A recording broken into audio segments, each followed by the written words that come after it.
بسم الله الرحمن الرحيم. ألف لام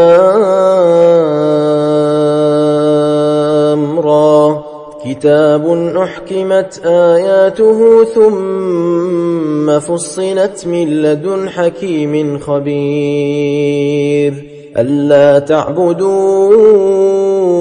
إلا الله إنني لكم منه نذير وبشير. وأن استغفروا ربكم ثم توبوا إليه يمتعكم متاعا حسنا إلى أجل مسمى ويؤتي كل ذي فضل فضله. وإن تولوا فإني أخاف عليكم عذاب يوم كبير. إلى الله مرجعكم وهو على كل شيء قدير. ألا إنهم يثنون صدورهم ليستخفوا منه ألا حين يستغشون ثيابهم يعلم ما يسرون وما يعلنون إنه عليم بذات الصدور. وما من دابة في الأرض إلا على الله رزقها ويعلم مستقرها ومستودعها كل في كتاب مبين. وهو الذي خلق السماوات والأرض في 6 أيام وكان عرشه على الماء ليبلوكم أيكم أحسن عملا. ولئن قلت إنكم مبعوثون من بعد الموت ليقولن الذين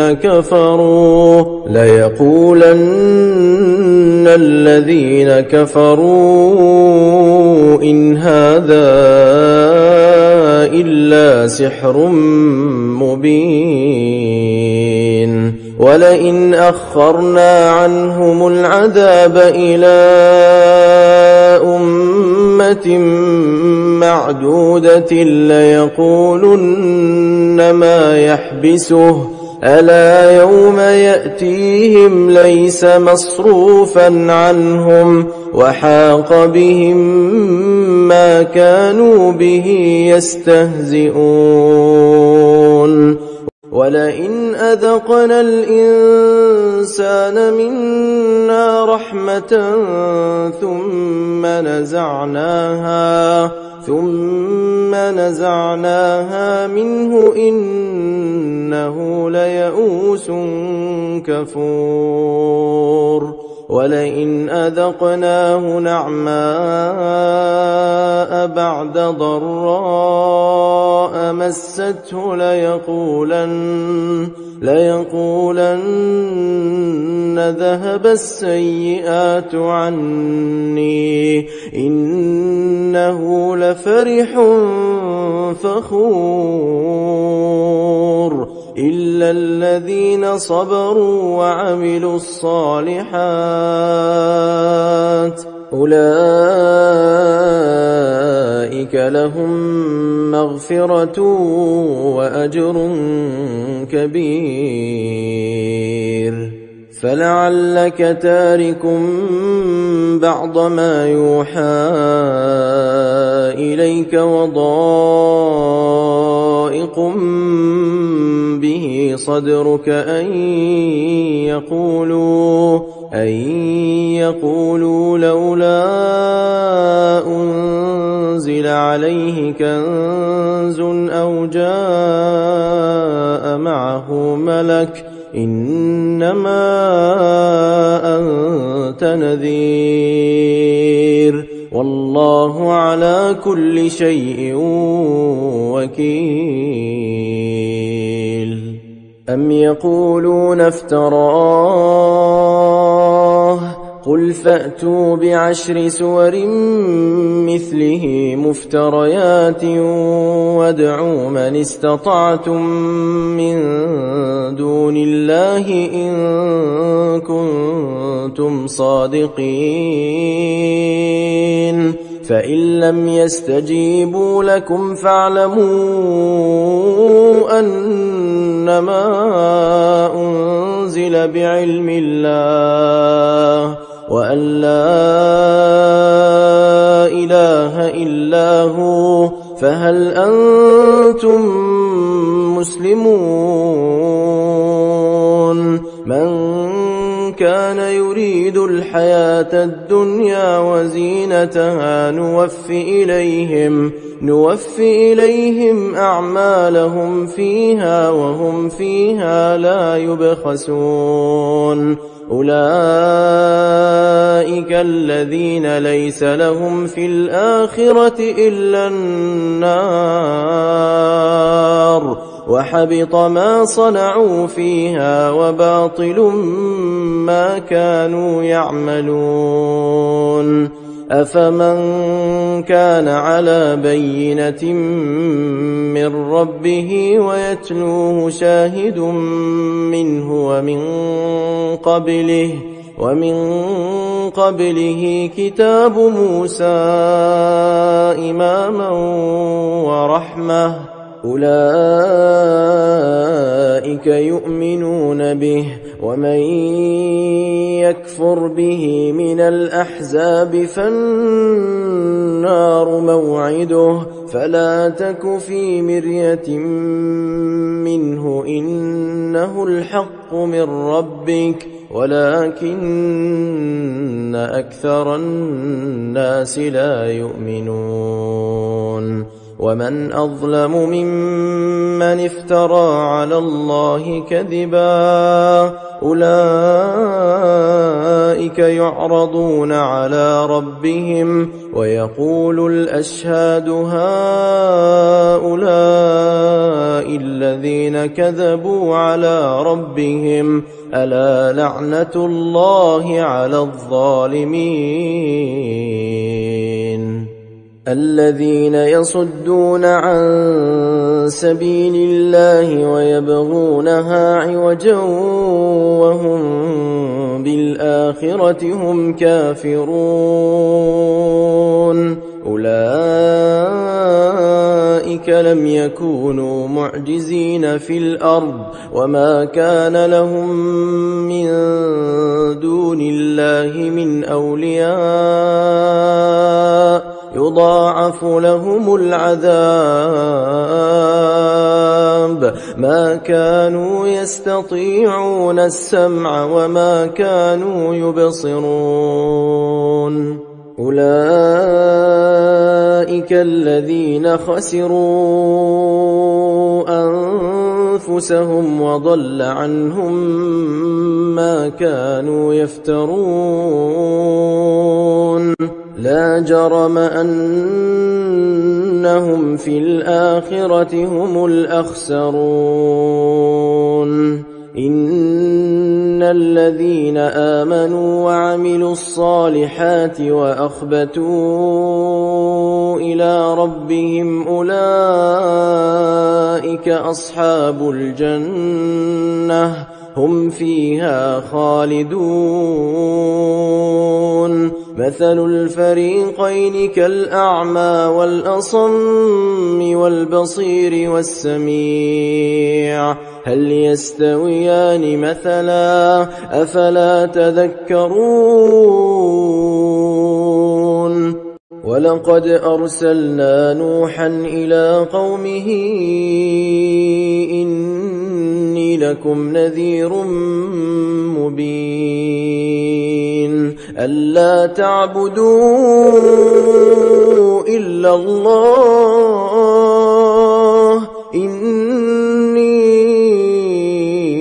أخاف عليكم عذاب يوم أليم.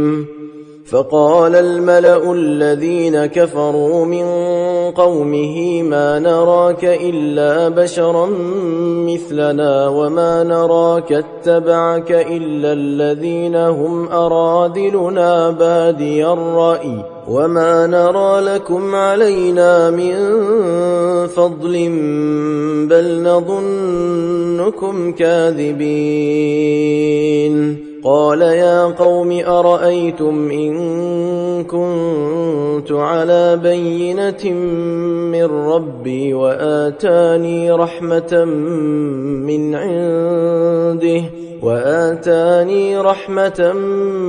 من عنده فعميت عليكم أنلزمكموها وأنتم لها كارهون.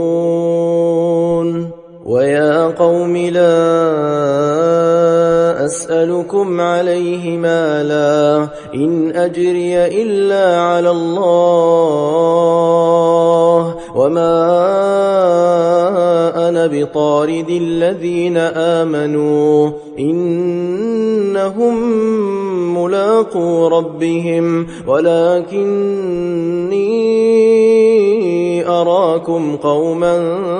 تجهلون. ويا قوم من ينصرني من الله إن طردتهم أفلا تذكرون. ولا أقول لكم عندي خزائن الله ولا أعلم الغيب ولا أقول إني ملك ولا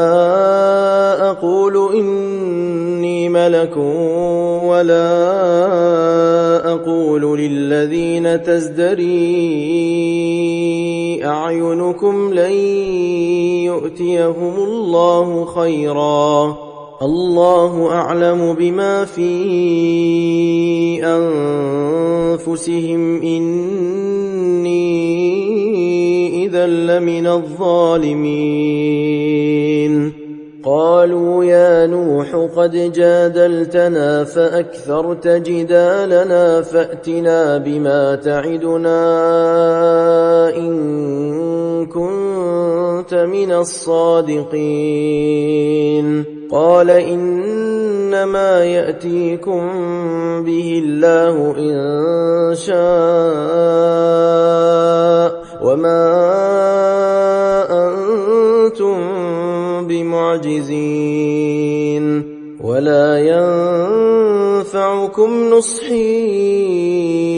إن أردت أن أنصح لكم إن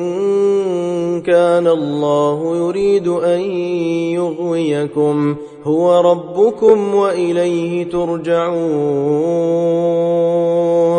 أم يقولون افتراه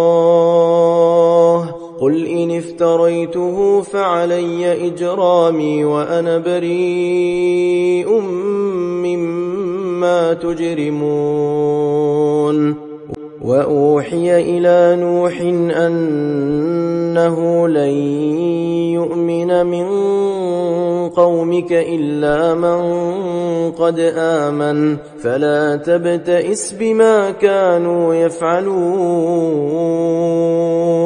واصنع الفلك بأعيننا ووحينا ولا تخاطبني في الذين ظلموا إنهم مغرقون. ويصنع الفلك وكلما مر عليه ملأ من قومه سخروا منه قال إن تسخروا منا فإنا نسخر منكم كما تسخرون. فسوف تعلمون من يأتيه عذاب يخزيه ويحل عليه عذاب مقيم. حتى إذا جاء أمرنا وفار التنور قل نحمل فيها من كل زوجين اثنين وأهلك إلا من سبق عليه القول وما آمن معه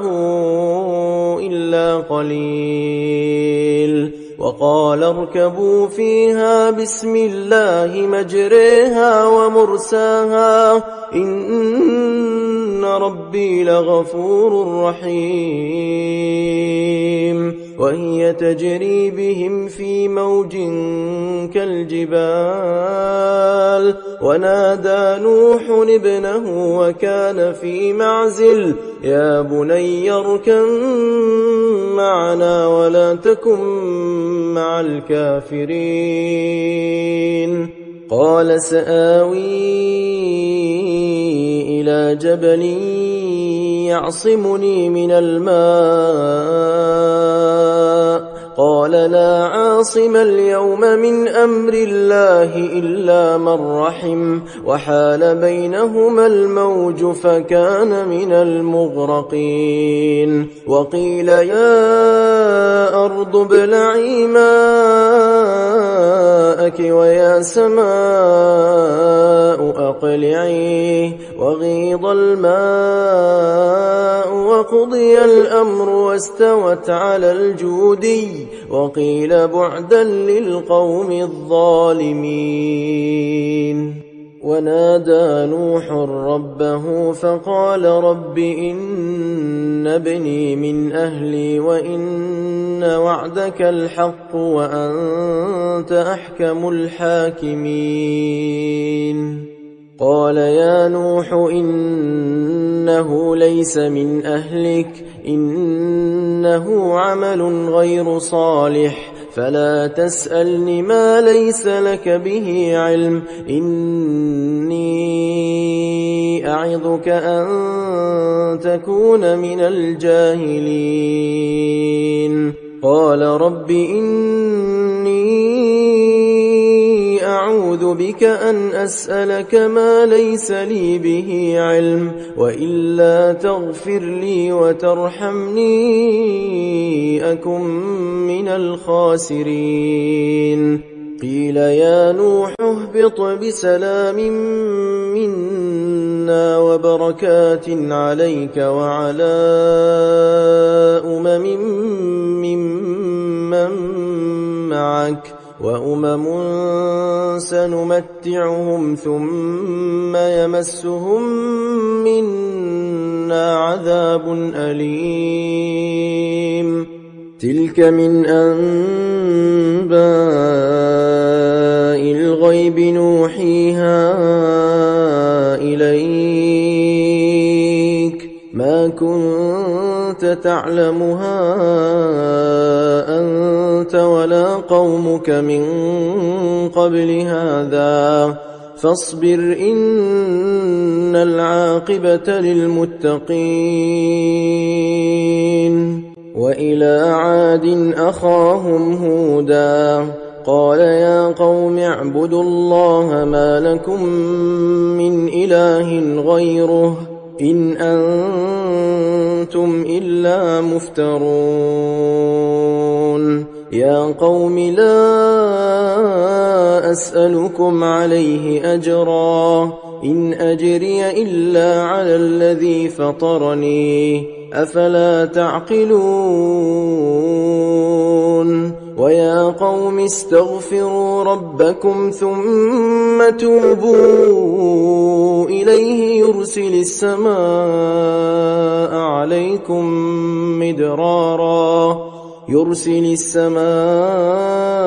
عليكم مدرارا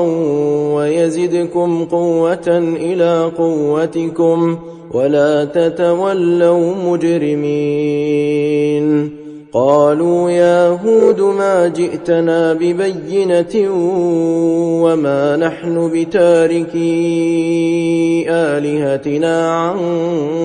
قولك وما نحن لك بمؤمنين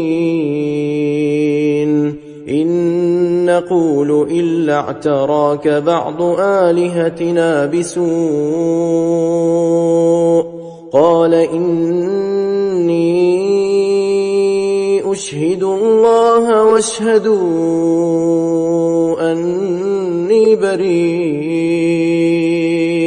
واشهدوا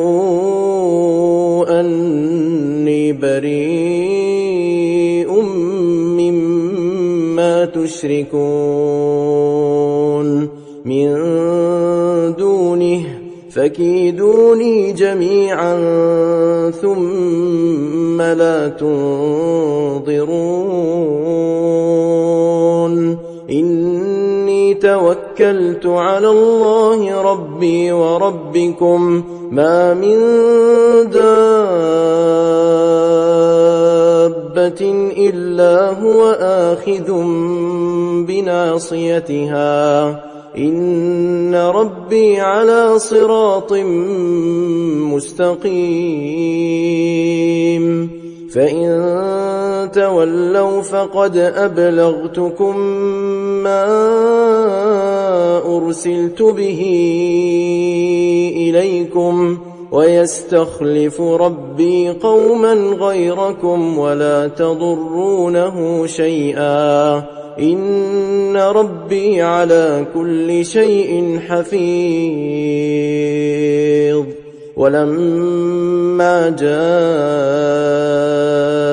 أمرنا نجينا هودا والذين آمنوا معه برحمة منا ونجيناهم من عذاب غليظ وتلك عاد جحدوا بآيات ربهم وعصوا رسله واتبعوا أمر كل جبار عنيد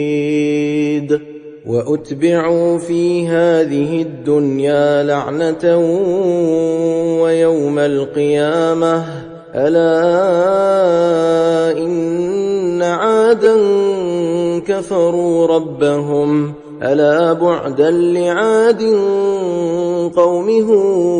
هود وإلى ثمود أخاهم صالحا قال يا قوم اعبدوا الله ما لكم من إله غيره هو أنشأكم من الأرض واستعمركم فيها فاستغفروه ثم توبوا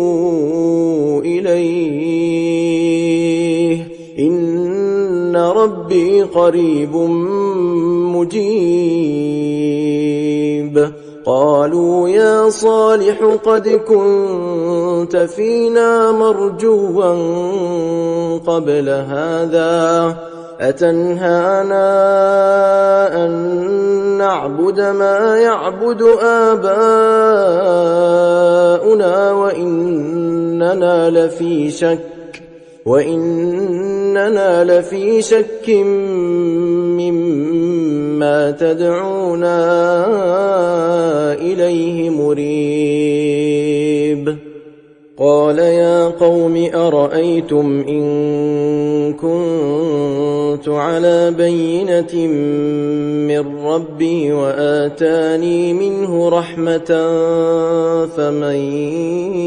ينصرني من الله إن عصيته فما تزيدونني غير تخسير ويا قوم هذه ناقة الله لكم آية فذروها تأكل في أرض الله ولا تمسوها بسوء فيأخذكم عذاب قريب فعقروها فقال تمتعوا في داركم 3 أيام ذلك وعد غير مكذوب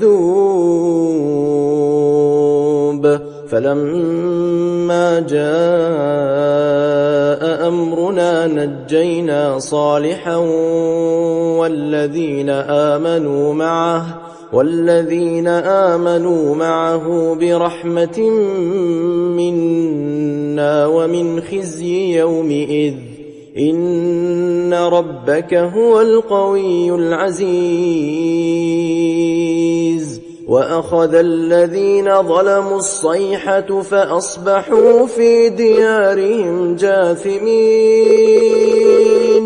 كأن لم يغنوا فيها ألا إن ثمود كفروا ربهم ألا بعدا لثمود ولقد جاءت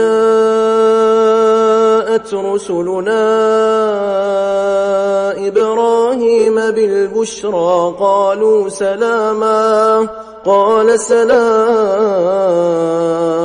فما لبث أن جاء بعجل حنيذ فلما رأى أيديهم لا تصل إليه نكرهم وأوجس منهم خيفة قالوا لا تخف إنا أرسلنا إلى قوم لوط وامرأته قائمة فضحكت فبشرناها بإسحاق ومن وراء إسحاق يعقوب قالت يا ويلتى أألد وأنا عجوز وهذا بعلي شيخا إن هذا لشيء عجيب قالوا أتعجبين من أمر الله رحمة الله وبركاته عليكم أهل البيت إنه حميد مجيد فلما ذهب عن إبراهيم الروع وجاءته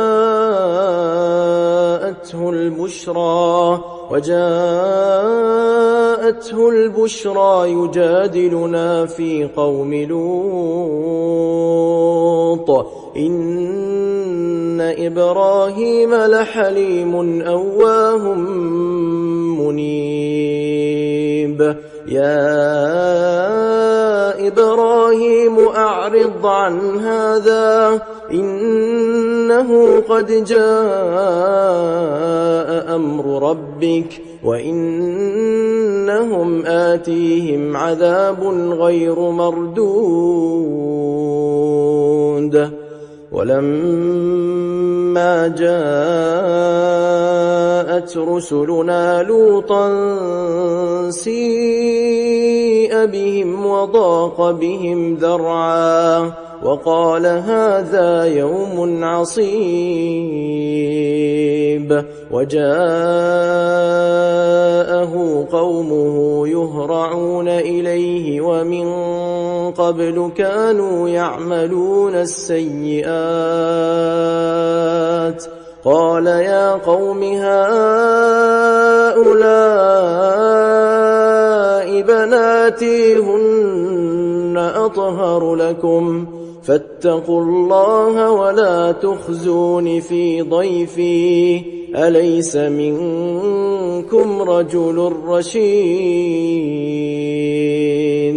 قالوا لقد علمت ما لنا في بناتك من حق وإنك لتعلم ما نريد قال لو أن لي بكم قوة أو آوي إلى ركن شديد قالوا يا لوط إنك إنا رسل ربك لن يصلوا إليك فأسر بأهلك بقطع من الليل ولا يلتفت منكم أحد إلا امرأتك إنه مصيبها ما أصابهم إن موعدهم الصبح أليس الصبح بقريب فلما جاء أمرنا جعلنا عاليها سافلها وأمطرنا عليها حجارة من سجيل وإلى مدين أخاهم شعيبا قال يا قوم اعبدوا الله ما لكم من إله غيره ولا تنقصوا المكيال والميزان إني أراكم بخير وإني أخاف عليكم عذاب يوم محيط ويا قوم أوفوا المكيال والميزان بالقسط ولا تبخسوا الناس أشياءهم ولا تعثوا في الأرض مفسدين بقية الله خير لكم إن كنتم مؤمنين وما أنا عليكم بحفيظ قالوا يا شعيب أصلاتك تأمرك أن نترك ما يعبد آباؤنا أو أن نفعل في أموالنا ما نشاء إنك لأنت الحليم الرشيد قال يا قوم أرأيتم إن كنت على بينة من ربي ورزقني منه رزقا حسنا وما أريد أن أخالفكم إلى ما أنهاكم عنه إن أريد إلا الإصلاح ما استطعت وما توفيقي إلا بالله عليه توكلت وإليه أنيب ويا قوم لا يجرمنكم شقاقي أن يصيبكم مثل ما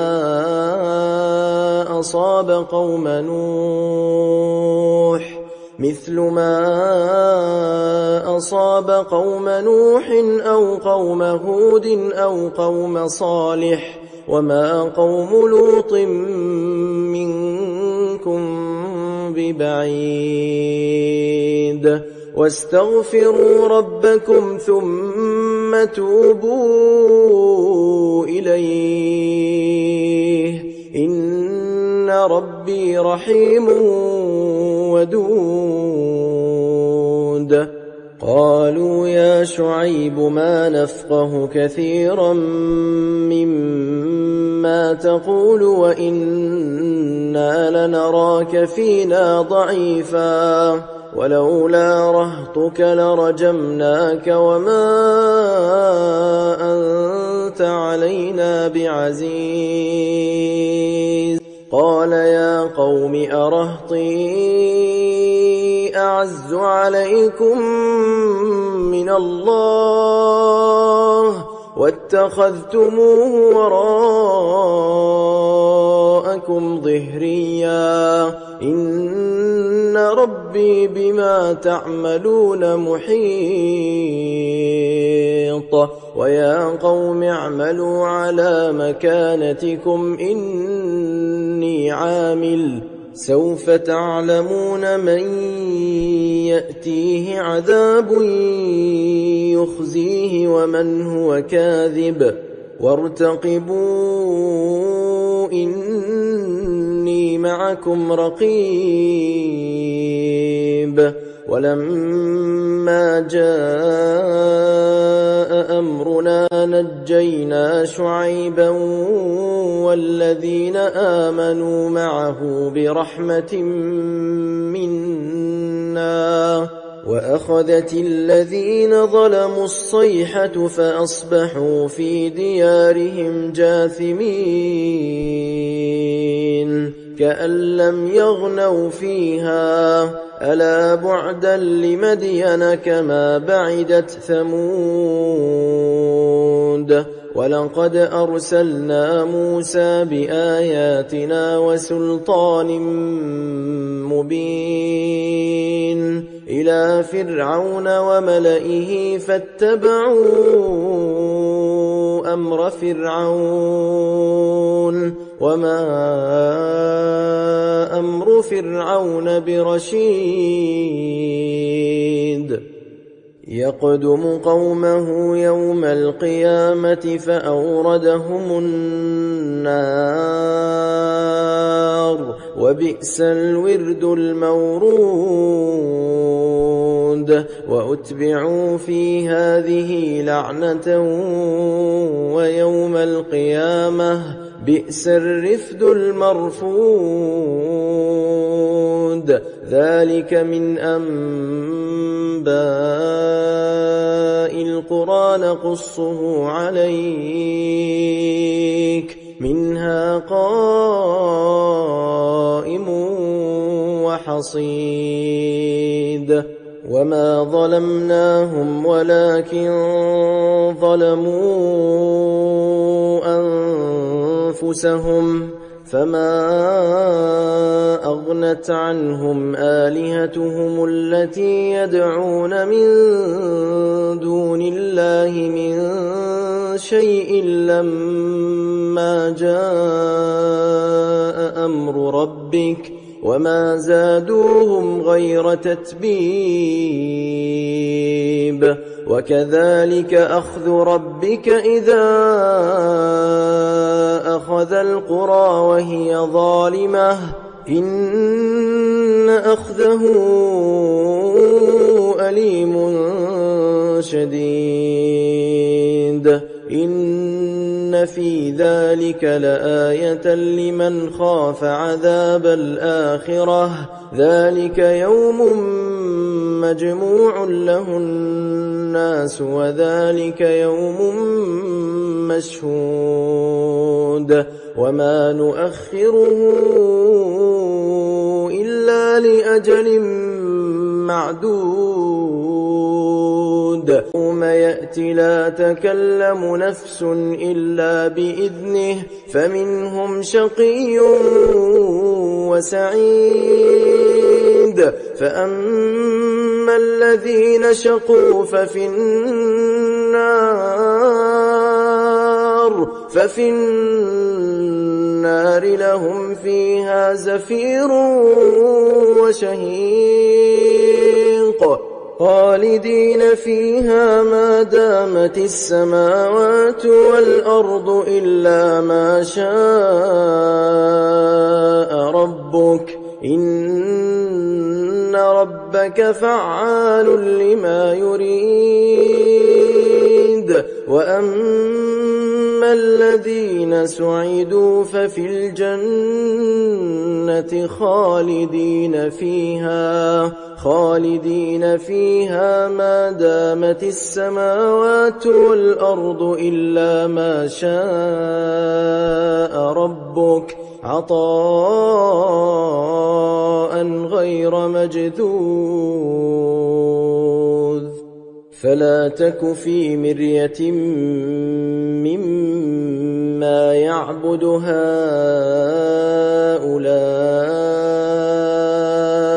ما يعبدون إلا كما يعبد آباؤهم قبل وإنا لموفوهم نصيبهم غير منقوص ولقد آتينا موسى الكتاب فاختلف فيه ولولا كلمة سبقت من ربك لقضي بينهم وإنهم لفي شك منه مريب وإن كلا لما ليوفينهم ربك أعمالهم إنه بما يعملون خبير فاستقم كما أمرت ومن تاب معك ولا تطغوا إنه بما تعملون بصير ولا تركنوا إلى الذين ظلموا فتمسكم النار وما لكم من دون الله من أولياء ثم لا تنصرون وأقم الصلاة طرفي النهار وزلفا من الليل إن الحسنات يذهبن السيئات ذلك ذكرى للذاكرين واصبر فإن الله لا يضيع أجر المحسنين فلولا كان من القرون من قبلكم أولو بقية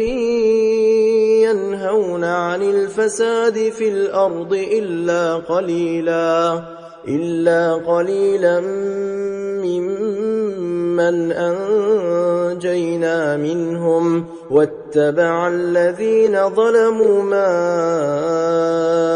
أترفوا فيه وكانوا مجرمين وما كان ربك ليهلك القرى بظلم وأهلها مصلحون ولو شاء ربك لجعل الناس أمة